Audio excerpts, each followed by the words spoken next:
नमस्कार, मैं खुशी और आप देख रहे हैं प्रॉम्प्ट टाइम न्यूज। आइए नजर डालते हैं आज की बड़ी खबर पर। उत्तर प्रदेश की जनपद कन्नौज के सौरिक में स्थित ज्ञाना इंटरनेशनल स्कूल प्रिंसिपल से शिक्षा व्यवस्था को लेकर खास बातचीत। फर्स्ट ऑफ ऑल मैम, हमारे चैनल में आपका वेलकम है। आप हमें अपना वैल्यूएबल टाइम दे रहे हैं, उसके लिए थैंक यू सो मच। मैं और मेरे दर्शक एक बार आपके बारे में जानना चाहेंगे और विद्यालय का पूरा नाम, कब हमारा विद्यालय संचालित हुआ है और विद्यालय का मोटिव क्या है। जी, सबसे पहले मैं बताना चाहूँगी, मेरा नाम नीलम शर्मा है जी। और मैंने इस विद्यालय को 5 मार्च 2024 में अभी रिसेंटली ही ज्वाइन किया है।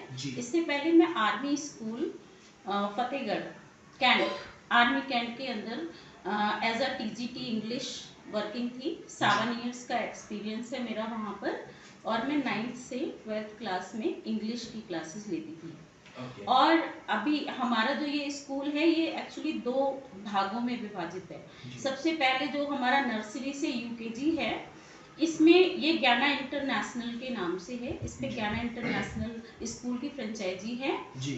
इसके बाद क्लास 1st से लेके क्लास कक्षा प्रथम से लेके कक्षा 5 तक ये हमारा महादीपक विद्यालय के नाम से है। ठीक है।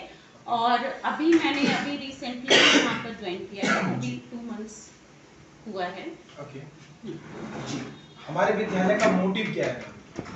हमारे विद्यालय का मोटिव जो है बहुत बड़ा है जी, बहुत चैलेंजिंग है जी। अभी क्या होता है कि सौरिक और सौरिक के आसपास के जो गांव हैं जी, सबसे बड़ी समस्या आती है माता पिता को कि वो अपने बच्चे को कैसे उसका पूरा विकास कर पाए। विकास कैसा? बच्चा लिखने में भी अच्छा हो, पढ़ने में भी अच्छा हो और वो बोले तो बहुत कॉन्फिडेंस से बोले, उसको विश्वास हो, है ना। और उसका जो कॉम्पिटिटिव स्किल्स हैं, जितने आजकल अभी बहुत ज्यादा टफ कंपटीशन है, उसमें भी बच्चा अच्छा कर ले। अब ऐसा नहीं होता है कि माँ बाप को ऐसा लगेगा कि 12th क्लास कर लिया, 12वां कक्षा कर ली, इसके बाद तैयारी करेंगे, ऐसा नहीं होता है। जब हम 0 से शुरू करते हैं ना, 0 से शुरू करते हैं, तब हम जाके ऊपर बच्चे को एक अच्छा माहौल दे पाते हैं, है ना। अभी हमारी पूरी कोशिश है ये कि जितने भी गांव के बच्चे हैं हमारे कस्बा में, अभी देखिए यहाँ पे किसान का बच्चा भी आता है, ठीक है। माँ बाप पढ़े लिखे नहीं है, अब वो घर जाके बच्चा अगर इंग्लिश का कुछ लिख रहा है तो मे बी कि वो समझ नहीं पाएंगे, है ना। तो हम लोग क्या करते हैं, एक हमने अलग से क्लास यहाँ पर रखी है।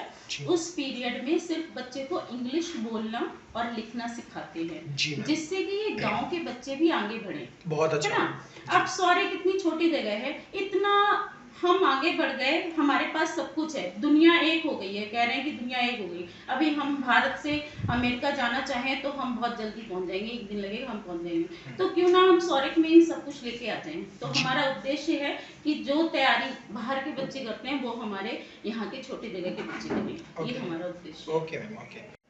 अभी 200 बच्चे के करीब हैं। जैसा कि मैम आपने हमें बताया 200+ स्ट्रेंथ है हमारे यहाँ। तो मेरा जो पहला सवाल है आपसे वो स्ट्रेंथ को लेके ही है। जो 200+ की हमारे यहाँ स्ट्रेंथ है, मैं समझता हूँ उस स्ट्रेंथ में सभी बच्चे एक समान नहीं होंगे। कई बच्चे बहुत अच्छे होंगे पढ़ने में, कई मीडियम भी होंगे और कई वीक भी होंगे, क्योंकि रूरल एरिया है। तो जो वीक बच्चे होते हैं उनको कैसे आप परफेक्ट बनाते हैं, क्या स्ट्रेटेजी होती है? सबसे पहली बात है कि किसी को ना कमजोर वर्ग का समझा न जाए। भगवान जी ने सबको एक बराबर का दिमाग दिया है। बच्चे के साथ समस्या आती है उसका बैकग्राउंड जी, कि इसको परिवार से क्या मिल रहा है, भाषा जी, जैसा परिवार में बोला जाता है वैसा बच्चा सीखता है जी, ठीक है। वो बिलो एवरेज होते हैं, जो एवरेज से थोड़ा कम है ना, कमजोर नहीं है वो। उनको हमने ग्रुप बना के उनको अलग से एक टीचर अलग से प्रोवाइड करा के उनको हम लिखना, पढ़ना, बोलना सिखाएंगे और सिखा रहे हैं। सिखाएंगे नहीं, सिखा रहे हैं, शुरू कर दिया है हमने जी। तो हम कमजोर बच्चे नहीं होते हैं, उन्हें कहीं ना कहीं माहौल की जरूरत होती है, वो माहौल हम दे रहे हैं जी। कंपटीशन का टाइम है, कॉम्पिटिटर बहुत ज्यादा है। हमारे विद्यालय में ऐसा क्या यूनिक है जो गार्जियंस अपने बच्चों की एडमिशन हमारे विद्यालय में कराएं?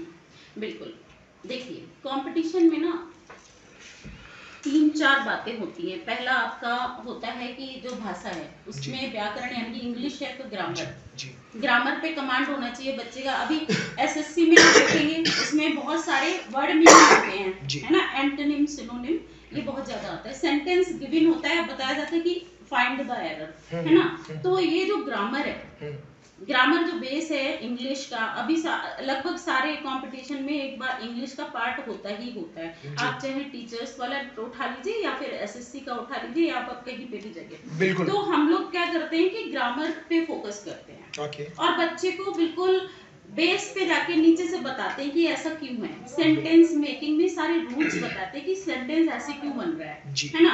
बच्चे को पूरा उसका जो वो होता है सारा सार वो हम समझाते हैं और बच्चा खुद से करके सीखे। हम लोग क्या करते हैं 10-10 सेंटेंसेस, 10 सेंटेंसेस बच्चे को एक दिन में बोलने के लिए बोलते हैं, बहुत ज्यादा नहीं बोलते हैं, कुछ सेंटेंसेस बच्चा सीखता है, फिर धीरे धीरे। ये तो हो गया इंग्लिश।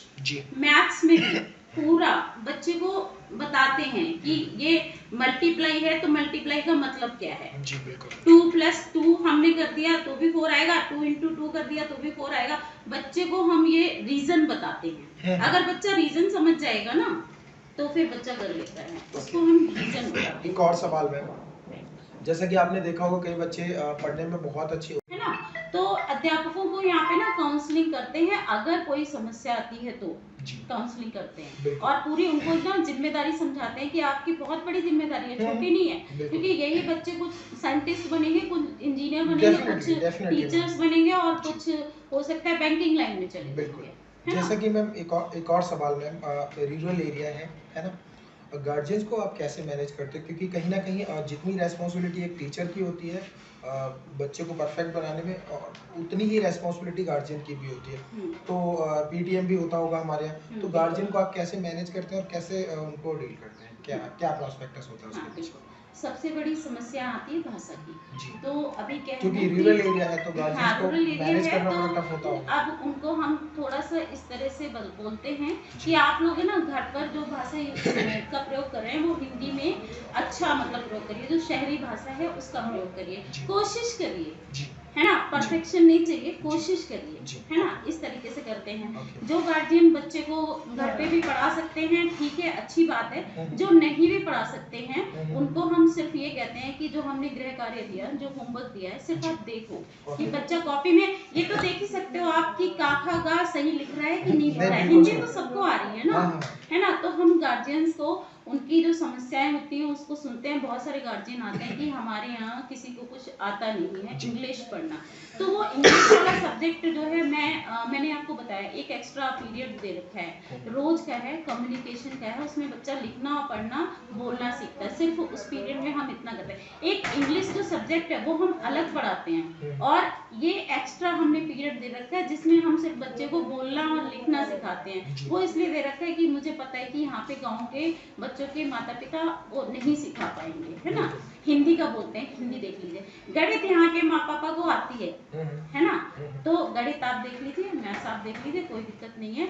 और उनकी समस्याएं होती हैं तो पीटीएम में भी बताते हैं, और अगर ज्यादा समस्या है तो फोन पे भी वो बात कर लेते हैं, है ना, कोई दिक्कत नहीं है। ओके, जो इंटरव्यू में मैंने आपका किया ये 15 to 20 अपने टीचर से क्वेश्चन पुट अप नहीं कर पाते हैं, तो उस तरह के जो बच्चे होते हैं उनको आप कैसे उनका डर निकालते हैं और किस तरीके से बच्चों को मोटिवेट करते हैं ताकि जो आपका परफेक्ट बच्चा है वो वीक ना हो? क्या स्ट्रैटेजी होती है आपकी? यहाँ पर बहुत सारे ऐसे बच्चे हैं जो सामने आते हैं और फिर वो बिल्कुल स्पीचलेस यानी कि बोलते नहीं है बिल्कुल, है ना। तो हमने क्या करा है, बच्चे को जो क्वेश्चन पूछा गया है, जो सवाल पूछा गया है वो आप उसको छोड़ दीजिए, कोई बात नहीं। बच्चे को एक बार बोलिए अपना नाम बताइए। बच्चा जिस लैंग्वेज में ज्यादा आराम से बोल पा रहा है पहले उसमें बात कराइए। एक बार बच्चा सब लोगों के सामने बोलना सीखे, है ना। हम लोग ना असेंबली करते हैं, असेंबली में हमने क्या करा है कि रोल नंबर वाइज बच्चा आता है असेंबली में। अभी देखिए कि स्ट्रेंथ हमारी मोर देन 200 है, 200 से ज्यादा बच्चे हैं हमारे स्कूल के। तो उनके सामने और हमारे जो टीचर्स हैं और मैं हूँ, डायरेक्टर सर हैं हमारे, तो वो सब लोग होते हैं, उनके सामने बच्चा बोल रहा है। अगर बाई चांस बच्चा नहीं भी बोल रहा है तो भी हम उनका नाम पूछेंगे, मदर फादर नेम, माता पिता का नाम बच्चे बता देते हैं। एक उसको जो डर है उसको हमने खत्म कराना है ना। एकदम ऐसा नहीं है कि हाँ बच्चे को एक टॉपिक दे दिया और एकदम से वो स्पीच नहीं है कि बोलेगा, जी, है ना। हम जी। छोटे से शुरू करते हैं। जी। एक और सवाल मैम, जैसा कि आप सभी लोग जानते हैं कि हमारे देश में ना शिक्षक को भगवान का दर्जा यानी गॉड का दर्जा दिया गया है। कहते हैं ना कि अगर शिक्षक बेहतर है तो ही शिक्षा बेहतर होगी। तो हमारे यहाँ अभी प्रेजेंट टाइम में टीचर्स की क्या संख्या है विद्यालय में? अभी हमारे प्रेजेंट पास टाइम में? जी हाँ। क्या? हमारे पास लगभग 16 टीचर्स हैं जो 16, बच्चों को पढ़ाते हैं। ओके, 16 है, मोर देन 16 है अभी, या बट हाँ 16 प्लस मान के चलते हैं। 16 तो प्लस। जैसा कि अभी कुछ समय पहले मैंने आपको बोला था कि शिक्षक को हमारे यहाँ भगवान का दर्जा दिया गया और कई शिक्षक इस जिम्मेदारी को बखूबी समझते भी हैं। कई शिक्षक इसके विपरीत भी होते हैं, जो कि उनका जो फोकस होता है सिर्फ टाइम और सैलरी पे होता है। तो इस तरह के जो टीचर्स होते हैं, इनके लिए आपके हिसाब से किस तरह की मीटिंग्स और गाइडलाइंस होने चाहिए ताकि वो अपनी रेस्पॉन्सिबिलिटी को प्रॉपर समझ सकें? और हमारे यहाँ टीचर्स की हायरिंग का क्या प्रोसेस होता है, क्या प्रोस्पेक्टस होता है, किस तरीके से आप हायर करते हो एजुकेशन को लेके उनका, प्लस माइंडली उनको कैसे आप चेक करते हो हायरिंग करते समय? बिल्कुल, आपने बिल्कुल सही बोला। ये जो शिक्षक होता है कि वो पूरा भगवान है और वही हमारे समाज और हमारी दुनिया को वही बना रहा है एक तरीके से। अगर हमारी सोसाइटी में कोई गलत चीज हो रही है, कोई बुराई है, तो उसको एक अध्यापक होते हैं जो सबको मिलके उसको समझा के और उसको सही करा सकता है ना। तो शिक्षक का बहुत बड़ा रोल है हमारे।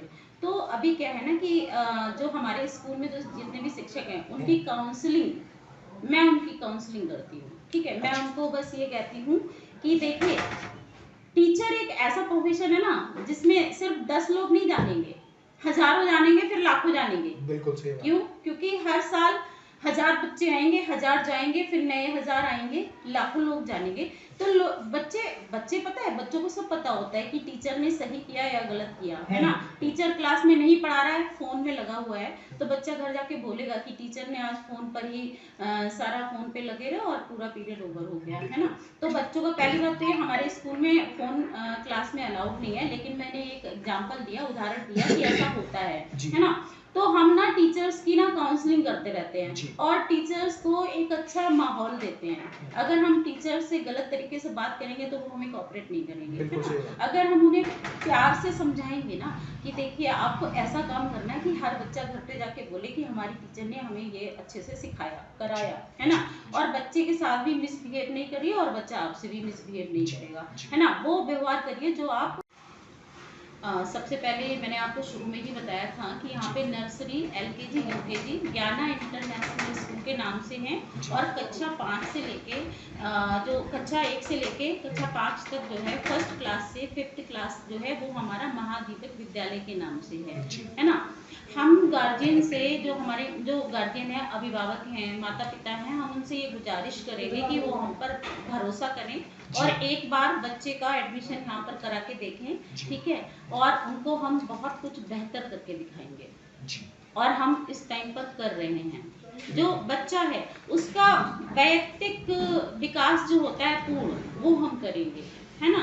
उसका भाषा का विकास करेंगे, उसको हम बोलना सिखाएंगे, उसको हम पढ़ना सिखाएंगे, उसको हम लिखना सिखाएंगे, है ना। तो हमारी सभी माता पिता से ये गुजारिश है कि आप लोग भरोसे के साथ आए और अपने बच्चे का एडमिशन कराएं। और अगर मुझे कांटेक्ट नंबर बताइए। कांटेक्ट नंबर जो है हमारा वो है 7497925944। Thank you so much ma'am, आपने हमें अपना वैल्यूएबल टाइम दिया। नमस्कार, धन्यवाद। Thank you. तो एक बार विद्यालय का पूरा नाम और विद्यालय का पूरा एड्रेस, और कोई गार्जियन अगर आपको कांटेक्ट करना चाहे तो उसके लिए कांटेक्ट नंबर प्लीज बता दीजिए। जी बोलिए। खबरों में अब तक के लिए बस इतना ही, फिर होगी आपसे मुलाकात ऐसी ही एक बड़ी खबर के साथ। तब तक के लिए नमस्कार और देखते रहिए प्रॉम्प्ट टाइम न्यूज़। ऐसे ही लेटेस्ट अपडेट्स के लिए हमारे चैनल प्रॉम्प्ट टाइम न्यूज़ को सब्सक्राइब करें और बेल आइकन प्रेस करना ना भूलें।